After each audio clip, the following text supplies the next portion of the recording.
গত কিছুদিন থেকেই সামাজিক যোগাযোগ মাধ্যমগুলোতে এভাবেই ভাসছে সাকিব আল হাসানের পরকীয়া সম্পর্কিত একের পর এক গুঞ্জন। সাকিবকে জড়িয়ে পরকীয়ায় যার নাম সবচেয়ে বেশি আসছে তিনি কুমিল্লা ভিক্টোরিয়ান্সের স্বত্বাধিকারী নাফিসা কামাল।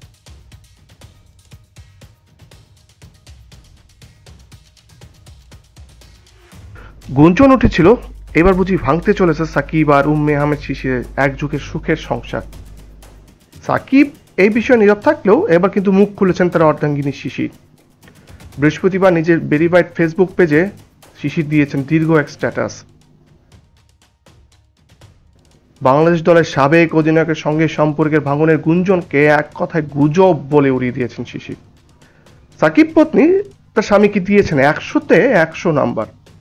শোনা যাচ্ছিল সম্পর্ক ভেঙে যাওয়ায় নাকি সাকিবের সঙ্গে অনেক ছবি ফেসবুক থেকে মুছে ফেলেছেন শিশির, কিন্তু জবাবে কোনো ছবি ডিলিট বা মুছে ফেলা হয়নি বলেও জোর দাবি করেছেন সাকিবের অর্ধাঙ্গিনী।